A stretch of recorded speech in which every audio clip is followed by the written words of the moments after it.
As I said, pleasure to be here, and thank you for that fantastic introduction to all the panel, which I was about to do that. So thank you for setting the scene there. That's wonderful. I think we'll dive straight in, if that's okay. Obviously, over the last few months, such unprecedented change. I really thought it'd be a great way to set the context for the discussion. So looking at COVID, how has that changed your role, your organisation? If you could set the scene for each of your perspectives, that would be fantastic. And maybe I'll start with you, Trevor, if that's okay. Sure. Obviously, we're I'll put it in the context of working at QBE. QBE is 17,000 staff, and a lot of which were working on essentially confidential data that they could only work on in the office, because of course taking screenshots and things like that was a big issue, a big risk. So one of the big constraints for us was people working at home. We lost that control, so we had to put a lot of effort into that very, very quickly. As it turns out, the company had put a lot of effort into remote working, and disaster recovery plan included losing complete regions. But obviously our task at the time was to say, well, we might lose one region, we might lose one data center, but in effect, we sort of brought it in the plan as if we'd lost all of our regions all at once, and it actually worked pretty well. So I guess the message from that is that preparation does pay off, and the transition from working in the office to working remote was fairly seamless. One of the things we did notice, however, which is in the context of what we're doing here, is that the informal communication between people working in a team, for instance, an email comes in and somebody might say, actually, what do you think of this? It looks a bit dodgy. And people were more prepared to take a risk initially. So we had to put a lot of effort into security awareness training, basically to reach out and lower those thresholds for people to reach out. People were working independently, were making decisions on their own, and that wasn't always the best decision. So we did notice an uptick initially in more calls to the service desk, to MSS and things like that, but that calmed down pretty quickly, but we had to take very active action on that. We used an outsourced SOC. So we found that they, in fact, probably struggled more than we did, because they were used to working in an office, and suddenly they didn't have the big, the access and so forth. So in the context of what we're talking about here, we noticed that the actual MSSP that we were using at the time struggled. We can probably go into that a little bit later. Perfect. Thank you, Trevor. I couldn't agree more about that education point. And I've certainly been seeing as well a lot of kind of pragmatic workarounds, and sometimes that willingness to take a risk to get things done. I've seen a lot in that particular area, so totally agree on that point. I think now I'll go to Juan, if that's okay. What's the perspective from your role in your organisation, what you've been seeing? Hello, Mo. I am Deputy CISO for Legal and General. As you probably know, we are widely known for insurance services, so we are more a professional financial services organization. We deal more than, for instance, pensions and annuities. So in our line of work, it was most important to ensure that the company would be able to continue operating reliably, because we provide a sizable volume of private pensions in the UK. So it's not surprising that many of our workers are classed as essential according to a regulated definition, so they had to be in the office. Now, we have suffered essentially the same kind of disruption as many other organizations in our sector. We have had suddenly to shift a lot of our staff to work from home. So Office 365 and laptops had suddenly become the norm rather than the exception. That shift has also forced us from the Office of the CISO to have a greater prominence in the major incident team, because we suddenly had to assess risk very quickly to paint the right picture to senior stakeholders of what risks are we accepting as per the tactical deployment of working at home, more reliance on the cloud, more reliance on suppliers, and what kind of change in dynamics in the supply chain do we have to take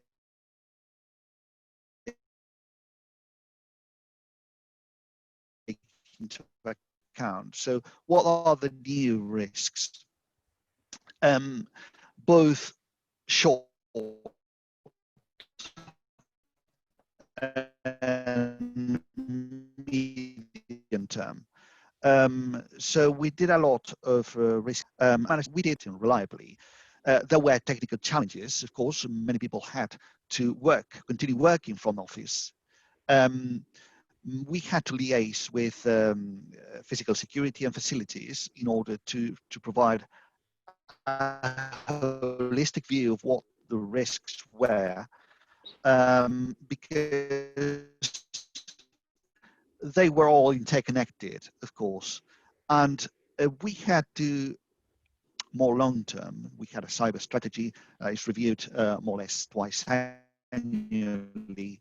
And of course, the outlook is slightly different now that we are looking to a post-COVID world, in the sense that the dynamics with third parties has changed and is likely to change. We are facing a completely different threat landscape, whereas security and endpoints, it's far more prominent now.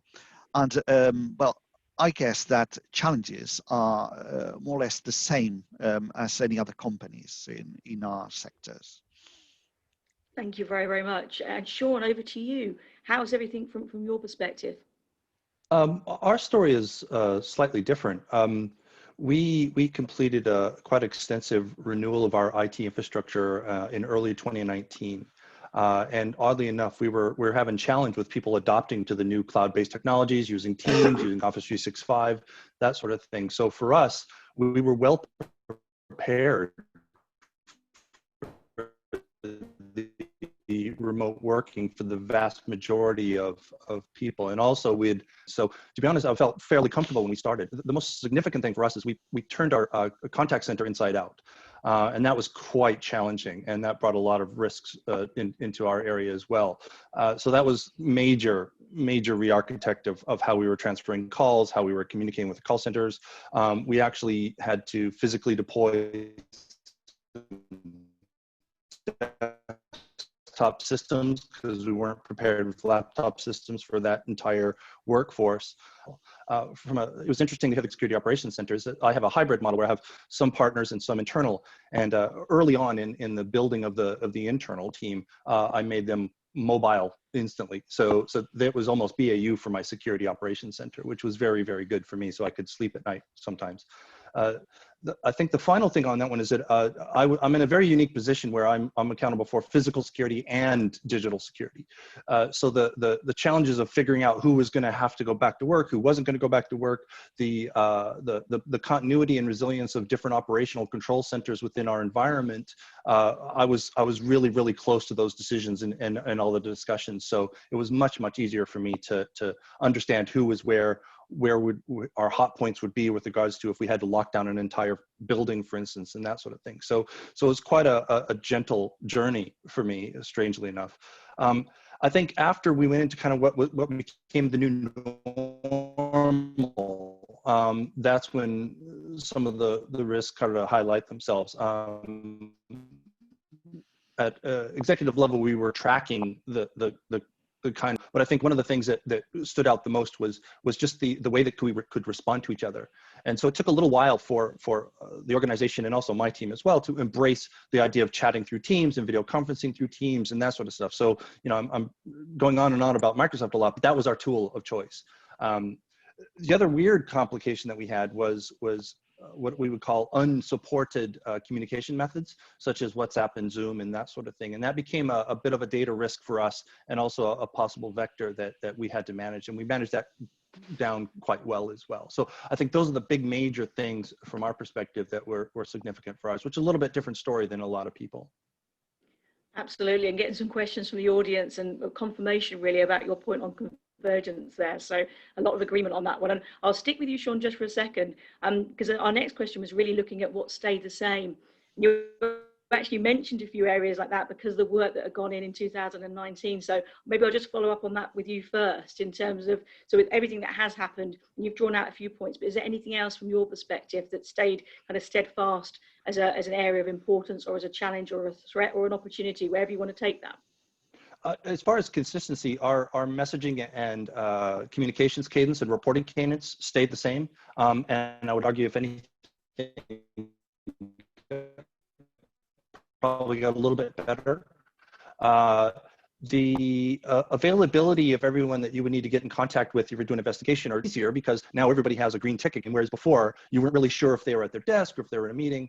And personally, what stayed the same is my ability to get in contact with my team, because they were probably in front of their computer if they were doing anything. So that made it a lot easier as well. So I think communications really stayed the same, and our decision-making hierarchy stayed the same as well.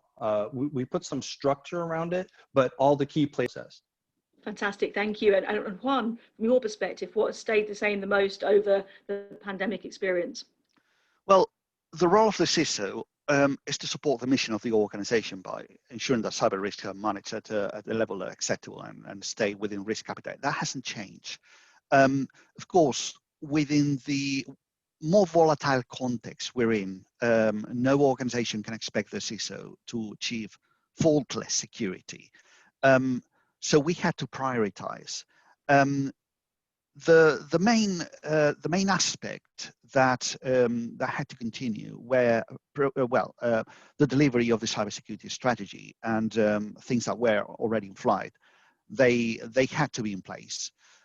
Certainly, the need of crisis management and personal life changes and concerns have affected human capital, distracting many people from other activities. So prioritization of projects was necessary, and it has resulted in scope and timeframe changes to cybersecurity programs. As long as that is around decisions made in an agreed way, and governance hasn't changed at all because it has been proven effective, I think that's a good way to go.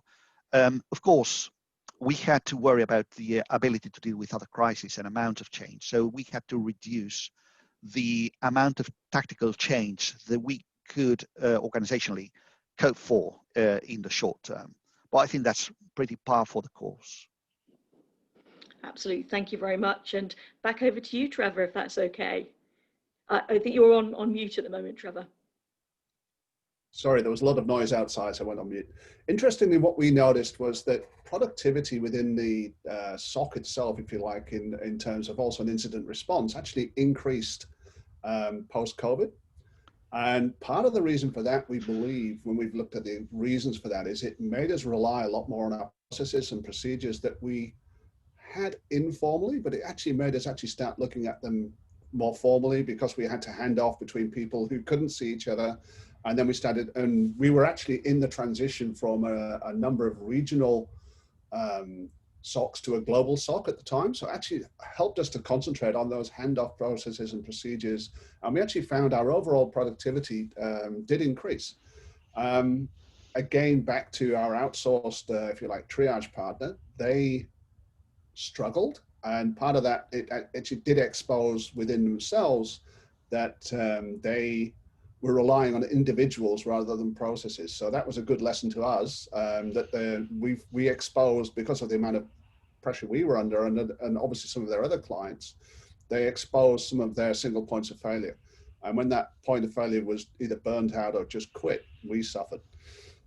So we had to adapt really quickly. And funny enough, within the team, that was good, because it gave people a challenge, and it gave people something almost of a distraction from their sort of doom and gloom on the news all the time. And so I was really proud of the way that the team adapted and changed and formalized, but also said, yeah, we can do this. And that was good to watch. That's excellent. I really, really appreciate that. And I'm going to go actually a question from the chat group at the minute. So this is from Tim. So with the overlaps between physical and logical access, change management, etc., have any of the panelists seen anything of a paradigm shift in terms of role of CISO or CIO in terms of the relationship really with enterprise risk? if anybody's got any specific examples on that, that would be fantastic. So he's given it in the backdrop. He said, for example, lenses may have been previously compliance focused. Decisions may have been driven from the top down. Will the future state be more aligned to any kind of business risk being escalated up the chain? I'm happy to make a comment on that one. So for us, we're a little bit ahead of the game, I think, on that respect. As I mentioned, part of the thing about the convergence between physical and digital as well. And one of the initiatives we're doing for the next period is to try to bring those identities together as well, because they are quite disconnected. We also have a huge mobile workforce that are actually out there digging holes and fixing things. So there's a little bit of a different model for those resources as well. So it's a little slightly bit different. But we've for the last 2 years, definitely we've been quite connected with regards to the enterprise risk, and we've kind of joined those things together. So there's a slightly different lens that you put on digital risk, slightly different lens you put on resilience, slightly different lens you put on security of supply, and then of course the physical security on top of that, plus general business risk. And we've done a pretty good job of kind of interpreting those all into an enterprise risk. The biggest challenge is how do you quantify in monetary value a cyber risk? It's one of those big challenges. So that's kind of was already joined up. So I really haven't had to be concerned in my current position of trying to worry about bringing those all together. So I was quite fortunate. Perfect. Thank you, Sean. Thank you. Juan, did you have something you wanted to add on that one? Well, yes. So that probably there is an underlying assumption here that the relationship between the CISO and the CO is slightly different in terms of how they approach risk. That doesn't have to be the same. It depends on the organizational model you have. We have a relatively clean implementation of the 3 lines of defense model. It doesn't necessarily work for every organization. It works for us. It has for a while. So decisions that are related to business risks and have to do in any way with technology are taken jointly in a very holistic fashion, and always have, at least since we had the model in place. So it would be unfair to speak of a paradigm shift. We have seen some tactical examples of, for instance, printing at home, which wasn't in place, now is quite prevalent among the staff and poses additional challenges to the security of data. Browser-based access has been deployed urgently with perhaps less testing that would have been desirable, and the need to contain data so it does not traverse trust boundaries has become a major consideration. So we have very heavily involved from the second line in providing oversight that those initiatives are being deployed in a sensible way, perhaps with more zeal than usual, but that doesn't make a significant difference from an organizational point of view.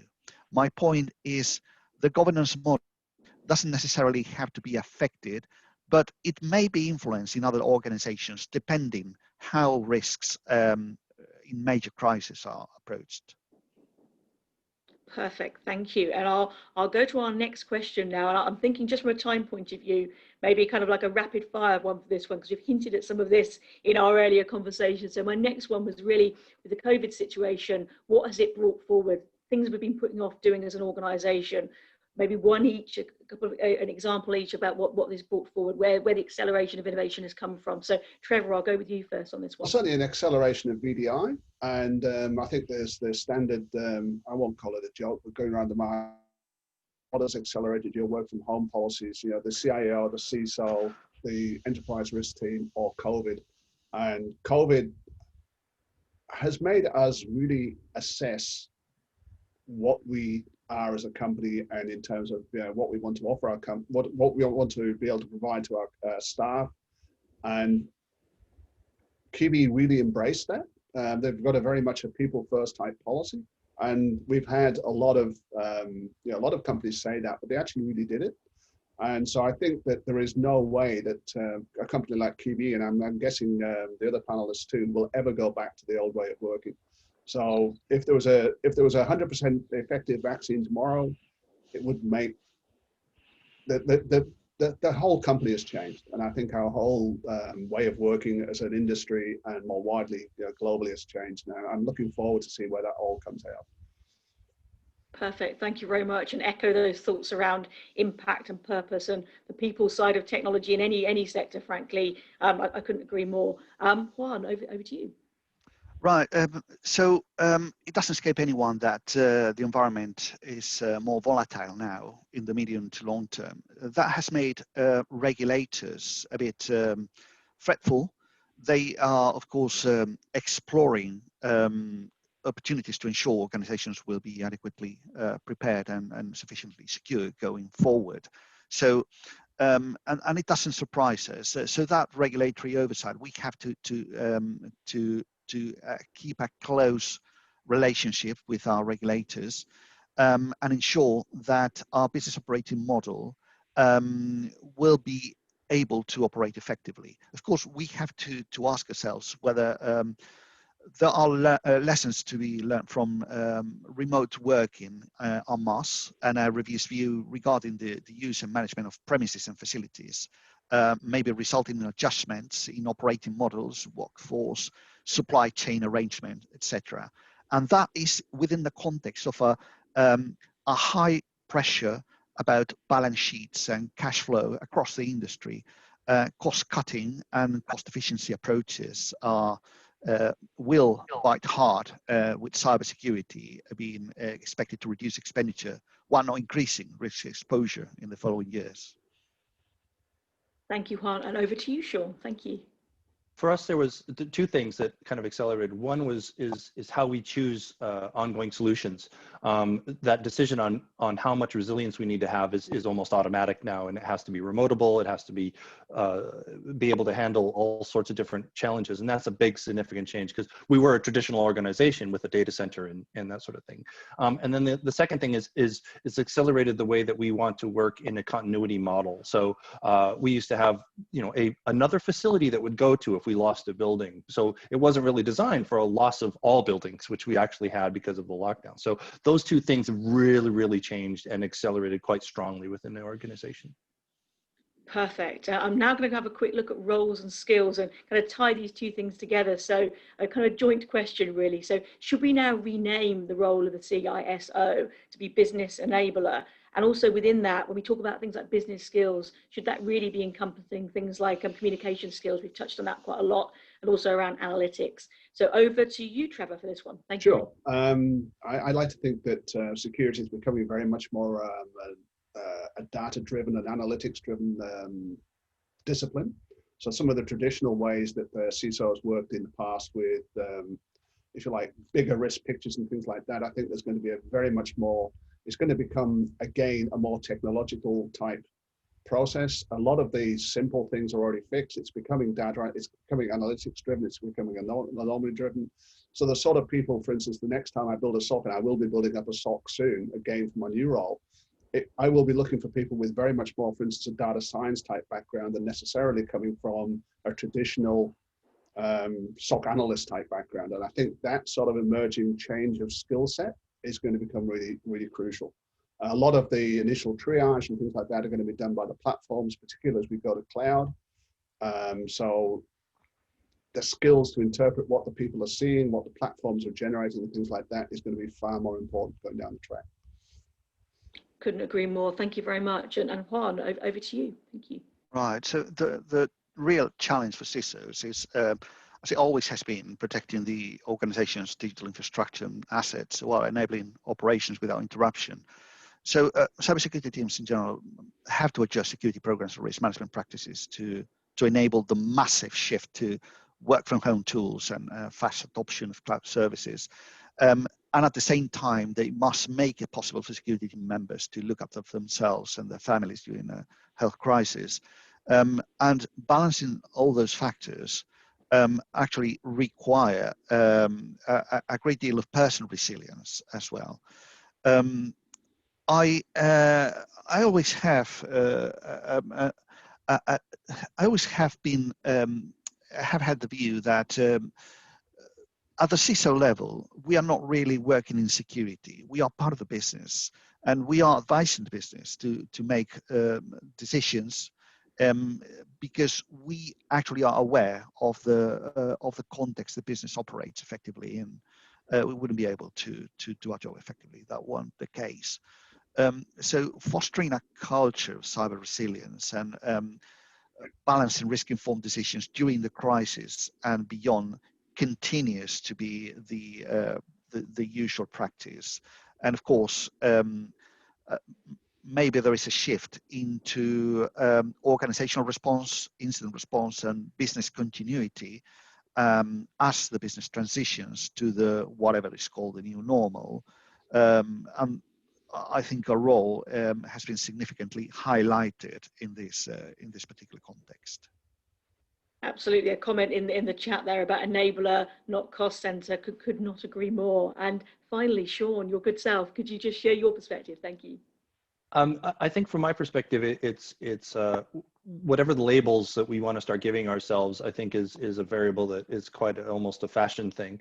And it's more, as to recap some of the things that have already been said, it's more about how we do it and what we do, and making sure that you actually are part of the business. I mean, that's absolutely critical. And it's quite challenging sometimes if you've got a security function that came out of like the ITIL world where it's kind of all about service. Well, that's important, but you need to understand that you're not them and us. You're all part of the same unit, and I think that you get the best success that way, and it's a much more easier dialogue with your stakeholders, and you can actually speak the language. So it's important for us to almost define what security means, as opposed to let the world define what we think we should be. So for me, I'm just happy with just security in my title somewhere. So that's about it, and the rest of it can be whatever soup of words that they want to give me. So yeah. Fantastic, Sean. Thank you. We literally have 1 minute, so really like tight kind of takeaway on this one. Is it all about consolidation of vendors post-COVID, Trevor? No, in fact, it's going to go the other way. I think it's going to become much more diverse, a lot more cloud service providers. Anyway, that's my 2 cents worth, but no, it's going to go the other way. Perfect. Juan, your perspective? I tend to agree. Actually, providing more flexible ways of working and doing business will become more the norm rather than the exception. So we have to embrace that kind of mentality. Fantastic. And Sean, thank you. Simply, diversity in all respects is important. I think that's the best answer I can give. Awesome. I think that's a perfect way to round the panel as well. I could not agree more strongly. Thank you, Trevor, Juan, and Sean. Really, really enjoyed that discussion. And we finished bang on. I know there's a great session next on intelligent hunting. So I'll hand back over. Thank you very much, everybody. Thank you. Thank you. Thank you, and thank you, Professor Sally, for being such a great moderator. Please give our panel a wonderful virtual round of applause. There's no sound, but Tim Stratton saying thanks to the panel and Sally. Nice comments in the audience, nice interactivity. It's a good sign of things to come. Javad is clapping. We need to get a sound like a klaxon or something, but this is good. Well, Sally, Juan, Sean, and Trevor, I look forward to seeing you in the audience, if not on panels later today. Thank you.